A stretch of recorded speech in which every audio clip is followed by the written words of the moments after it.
Hi everyone, I'm Ben Wright, successful entrepreneur, corporate leader and expert sales coach to some of the most talented people our amazing planet has to offer. You're listening to the Stronger Sales Team podcast, where we bring together and simplify the complex world of B2B sales management to help the millions of sales managers worldwide build, motivate and keep together highly effective sales teams. Teams who grow revenue and make their businesses actual profits. Along the journey, we also provide great insights and actionable steps to managing your personal health. A happy and productive you is not only better for your teams, but everyone around you. So if you're an ambitious sales leader who wants to build the highest performing and engaged teams, Stronger Sales Teams is right where you need to be.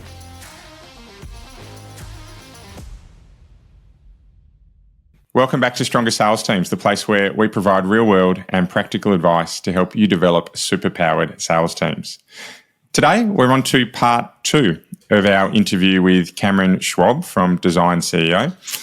Cameron is a man that I've known for almost 25 years, and I won't go into the introduction again around his past today, but it's certainly impressive. And if you haven't listened to the first part of this discussion, I'd certainly recommend you do so. But what I will say is Cameron's been a man who has been very influential on my life from the age of 16 when I met him at a careers night through to a coffee post that session through to work experience with the Fremantle Football Club that then led to me having an active game day role in Melbourne. And when I say active, it was right at the entry level stages of any organisation, but I was there and I remember being on the ground at quarter time holding the banner when David Neitz from Melbourne had a wrestle with some of the Fremantle players and he was absolutely steaming. And I was only 18, quite skinny. And he walked past me and he is a big boy. And at 18, I can say I proverbially wet the bed as he walked past me. Now, he did absolutely nothing to me, but you could see the steam coming out of his ears. So some really fun times. And then from there, I was actually offered a role into an AFL club that I didn't take at the time. But through my connections with Cameron, it actually helped me build some serious networks across my business career. And that actually culminated in accounting for about 10% of my business or our business when I had with some other shareholders at a really pivotal time in that business. And this was a decent sized business. We were turning over tens of millions of dollars. And the initial relationship that I had with Cameron, I can actually trace back to being quite significant in the networks I was able to create across my career. So I think the message I'm talking about as we're introducing Cameron for the second episode today is that the contacts and the connections that you make early in your career can be so impactful in more ways than you can possibly imagine. And for me, where Cameron and I have come back together now is actually around leadership. And today and our last recording, we've actually spent a fair bit of time talking about leadership. But above all of that, Cameron is the second longest serving CEO in AFL history across Richmond Football Club, Melbourne Football Club and Fremantle Football Club. He's been thrown into situations of adversity that certainly in a frequency level higher than many of us would experience across our career. And from that has some super impactful insights as to how we can conduct ourselves as leaders and as humans as well. So, Cameron, welcome back to the second part of our discussion. I'm really, really grateful to have you here today. Thanks, Ben, and thanks again for the opportunity. I enjoyed the first conversation, so looking forward to going a bit deeper. Well, we're talking about leadership today, and there are times as leaders when we are surrounded by people who can help us along their journey, and there are times when we're on our own and we need to forge our own path. And I heard you recently talking about our trademark, if you like, and something that we can hang our hats on as words or philosophies or theories that we live by. And it really fascinated me, and I've actually started to work on one of my own, which I'm happy to share perhaps in a moment. But can you talk to me a little bit about how you think your trademark or your leadership trademark can be really important to helping you in those more difficult moments when you are on your own?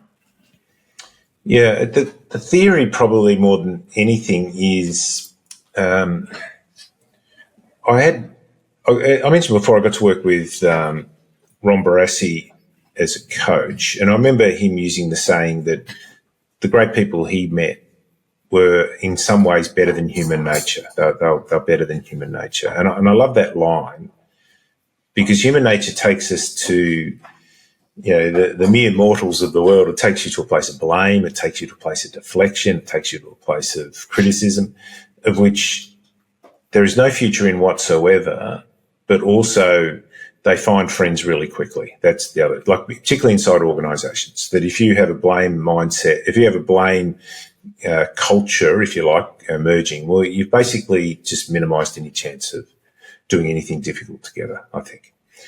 And so I remember that idea better than human nature. Then I got to work with Neil Danaher, who people would probably know of as the great football coach, but also someone who's now, through his own experience with motor neurone diseases, set up Fight MND, and 10 years later it's raised hundreds of millions of dollars for the disease, which is basically killing him. Like, it's extraordinary what he's actually been able to do.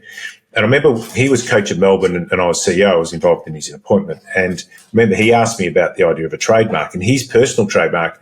And I thought we were sitting down to talk about the strategy for the Melbourne Footy Club, how we were going to grow the club, those sorts of things. And the first thing he wanted to know was who it was that he was working with, which is me as CEO, him as coach. And he said, I'd like to know what your trademark is. And I'd never thought of it. And he'd done a number of programs where this type of work had been done. And his personal trademark is, when it's all said and done, when it's all said and done. And the line is, when it's all said and done, more is said than done. That's the concept. And he's lived that. Like, he's been a doer, he hasn't just talked, he's done it. And it took a while for mine to evolve. And then through a series of personal circumstances and, some challenges, which took me to a really quite dark and heavy space, and something I learnt a fair bit about myself during. I had a wonderful mentor who just used the term, it's not how you get knocked down, it's how you get up, was the line. And I started writing that at the top of the page each day. It's not how you get knocked down, it's how you get up. Because we are going to get knocked down. And then I realised it was more than just willing your way to get yourself or find your feet in those moments. But you need to be quite systematic about it. And so I started writing at the time the words finding something. I need to find something here. And so finding something is something I've written at the top of the page now for the best part of 25 years. And then over the last few years, I've started writing down 2 questions after writing down my trademark, because what your trademark should be is a reminder of the best part of you. And I think often our feelings will take us away from the best part of us. I think you can learn to trust your principles in life at times when you can't trust your feelings. And I'm not saying ignore your feelings, but have an insight into your feelings. And so finding something is just that little simple thing I write at the top of the page. Then I ask myself 2 questions: what's possible, what's important? So what's possible today, like even in preparing for this opportunity, is to say, well, how do I get myself into a place of generosity, of care, of hopefully some insight, all of those, just to make sure that I'm honouring you and the opportunity that you're providing me, but also honouring the people who may listen to this. That's what's possible here. And then what's important is that I need to be fully present with you. And being fully present in today's environment has never been more difficult, but has actually also never been more important. So today was a really simple message to myself, knowing that I had this conversation this morning. And to actually just bring yourself back into that place, because otherwise what we do is we allow the momentum of the things which are happening around us to impact too much on what's happening inside us, which then affects the way that we respond and show up. And the only experience you will ever have of me is how I choose to show up. That's the only experience. And sometimes showing up's hard. And there's some days where I'm not saying show up in a way where you're just pretending to be something other than what you are, but I'm saying show up in a way where you've at least done the work to give yourself the best chance of being in the best place you can be for whoever it is that is reliant on what you bring on any given day. And so for me, it's finding something. But then you have other principles we talk to, and in the moment sort of pieces of thinking. If I feel that my anger is starting to, I've never made a good choice in my life if I've been angry, and so I just often just say to myself, easy tiger, just easy tiger. And it brings a little smile to my face and harks back to my Richmond background and the Tigers and all of those things. So it's quite a systematic way of thinking to give yourself the best chance to show up in a way which honours whatever role that you're playing in life, whether that's honouring being a parent, honouring, being a, leader of an organisation, CEO of an AFL club, honouring the person who you're negotiating with or trying to offer your services to. It seems to me just a good approach to that type of thing. Okay, great. So we've spoken very deeply about how leadership is more than necessarily the preparation and your skills and your training and your education around leadership. We've spoken about what does the situation need from me now, which is very much an in the moment piece around leadership. We've spoken about trademarks, and I'll share mine in a moment, which is very much about how you conduct yourself. And I think the other one around almost around emotional or mental states being the easy tiger for you, right? How you act when you're under pressure. For me, the trademark piece has really stood out with me. It's something I've been working on since I heard you, and perhaps it's a moment of vulnerability where I share with the audience where we've got to, and you have helped me workshop this one a little bit, so we won't go through that process just for time, but simplify to amplify is something that we've come up with for me around my approach to really simplifying what's in front of us right now. And that might be to simplify a really complex situation, or it might be to simplify a moment where there is just simply so much going on that we feel the walls closing in and the room starting to become a lot smaller on us, right? So we're simply overwhelmed. And for me, I think that's one I'm going to start working on. But for those listening, I would really encourage you to take a moment when you finish this podcast, and be it today or be it tonight or be it on the weekend that you next get to, have a think about what you could take from what does the situation need from me now, and that's writing down those 4 words, which were humility, bravery, calm, and boy, I thought I had 4. What was the 4th one? Compassion. Compassion. Yeah, absolutely. To have a think about those, to have a think about what the situation needs from me now. The second piece is to have a think about what a trademark could be, simplify to amplify, for example. And the third one, perhaps a mental state that you're approaching. That's the easy tiger, which I absolutely love. And when I heard this story, you told it around a car coming around you around a freeway at breakneck speed, and you instantly got angry, and then the easy tiger kicked in. There's one other piece before we thank you for your time, is around lift, shift, challenge. It's another. I love one-liners or ethoses or approaches to leadership. You happen to share a little bit around the lift, shift, challenge concept? Yeah, I think the outcome to the lift, shift, challenge is accountability. So I think any organisation looks to ideas around accountability as being important, but I think mostly accountability is an outcome. If you can develop a whether it's a culture of accountability where people take certainly responsibility for their own, they own their own, outcomes in that, or particularly their behaviours to create the outcomes.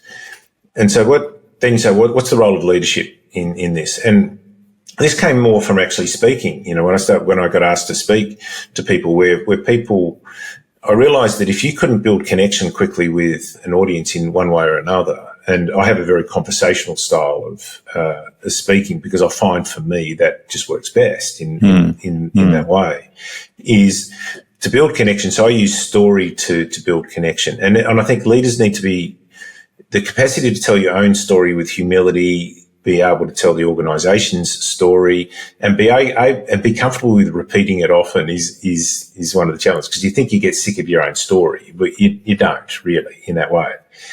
And so the lift piece is story to connect, but the story must then carry an idea. The idea must be something which is then helpful to us. And so that's then the shift. So the lift is the story, or the lift is, the story with the idea. The idea is then the shift. And then you talk to the idea, like we've talked to an idea today, but I've sort of wrapped the ideas in stories when I've been speaking to you, whether it's Ron Barassi or Neil Danaher or these people to me, but they all held an idea.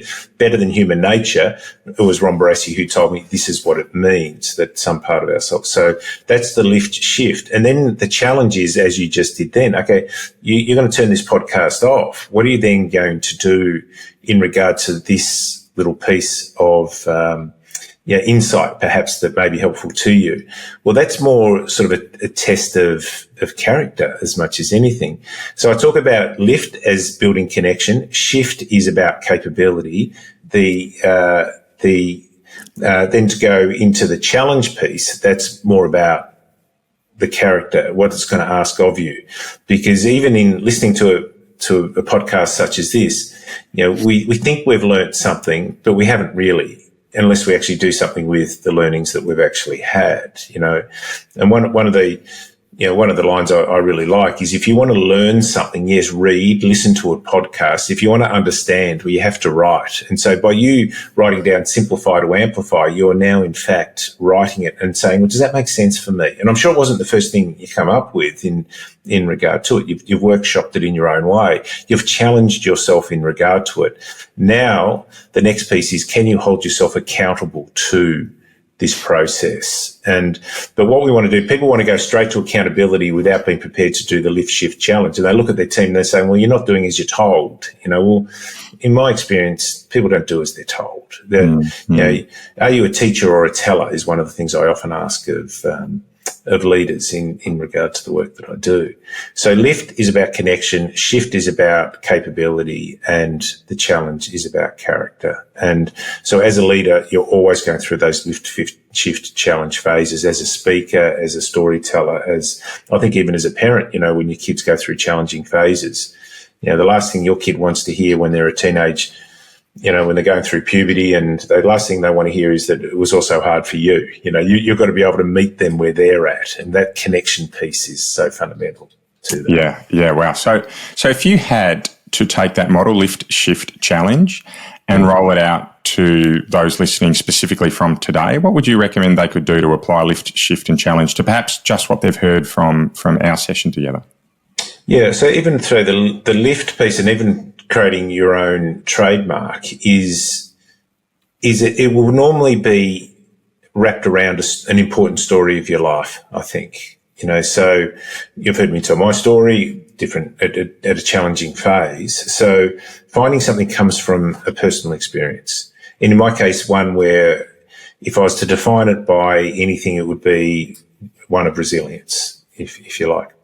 And so then the idea is, well, how do I now bring that to life? Well, write it at the top of the page every day. That's the idea. And then why do we do that? To remind you of the best part of you.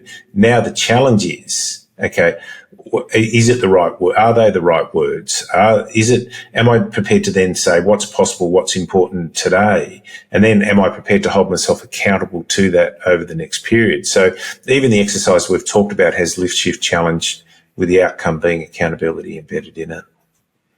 Yeah, excellent. Some really impactful pieces of advice. Some really impactful pieces of advice that people can take from today. But before you go, I'd like to ask you one question that I ask really regularly to our guests, and that is, you are the sales leader of, or perhaps the leader, you can take either position, of a business that's wanting to really rev that growth engine. Vroom, vroom, right? You're really wanting to drive growth into your business over the next 12 months. As that sales leader or leader of the business, where would you start? Well, it almost comes back to the concepts we've talked about in many ways. And that's why I think simplicity around simplify to amplify has great resonance in that sense, is that even though we're talking about what does the situation expect of me, it's really say, okay, what does the role expect of me? So I'm a leader, whether it's a sales leader, whether I'm coach of an AFL club, leading a major business. It's to actually be really clear, what does the role expect of me? And there's only ever one answer to that, and that is to create the conditions that enable this group to perform at its best. So our role as leader is to create the conditions. And I think you do that condition creating by doing two things. You got to, one, define reality. What is your current reality? Are we really clear on what our current reality is? As in, what capability have we got in the room? What is the market telling us? And that will always be less than perfect information, because if it's perfect information, that sort of makes the choice for us, And so you've got to make your own, you've got to give your own interpretation on what the world's telling you. And then the second part is to give hope. So define reality, give hope. So give hope is, okay, what can we now do in any way to create a sense of progress? And the first part of progress might almost be invisible, because you're sometimes getting worse at something before you start to get better at it.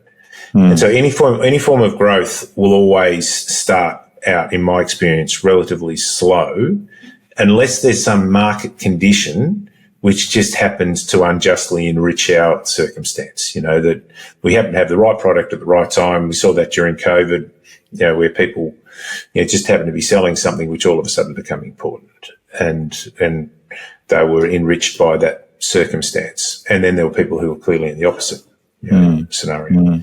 So I think those two words, define reality, give hope. If you were thinking anyone at any point in time, if you're going to have a mantra as a leader, that for me is what it would be. So what is our absolute current reality, and how do we now provide or find hope in regard to that? And hope is more than just, words. It's got to be backed up by actions in regard to that, with the goal to make progress. Because I think we all build our motivation and belief. It might start from a place of discipline or motivation, but progress is the thing which sustains it. And sometimes progress is just, the scoreboard mightn't be telling you you're making progress just yet, but you have to have the insight as a leader to ensure that you know when you are and when you're not. Fantastic. Defining reality and providing hope. I also really liked in there, or giving hope, I also really liked the piece in there around recognising that sometimes to go forward you may need to go backwards, or certainly tread water for a period of time. So really impactful. Doing anything which is difficult will normally mean slowing down to go. Like, velocity is never the answer for complexity in my experience. And so it will require you to slow it down. And whereas every inclination you have is to just go faster and try harder. And rarely will that be the outcome that well, rarely will that create the outcomes that you're seeking. Fantastic. Thank you. Well, I've really enjoyed our time together today, Cameron. So we've had Cameron Schwab from Design CEO. Cameron, where else can people find you if they'd like to get in touch?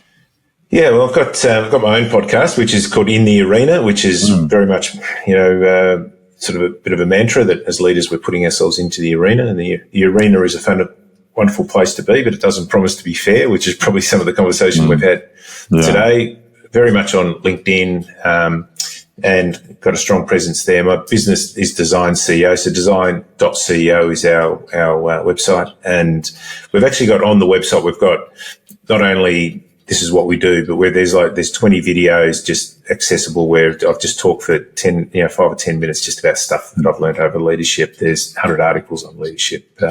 So we've done it as a the values of Design CEO, it's got to come from a good place. The goodness piece, we've got to be great. We're grateful. It's generous.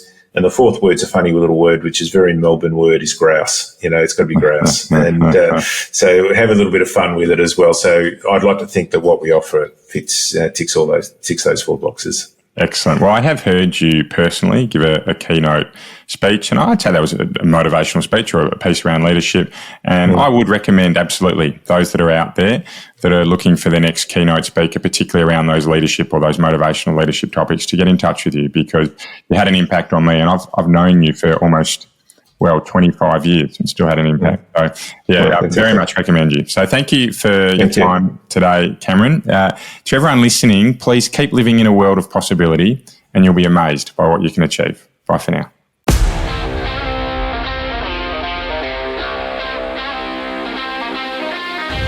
Want to be kept up to date with any of our free materials to help you build the best sales teams possible? Well, the easiest way you can do so is to follow us on your favourite social media channel. We're at Stronger Sales Teams on most of them, and if you DM us Stronger, we'll send you right back some great resources to help you build your superpowered sales team. If you'd like a little more help, please get in touch directly and book a free discovery call with me. I run a limited number of these sessions, and they're free for my podcast listeners. I'd love to help you out. Until then, see you next week for another podcast of Stronger Sales Teams.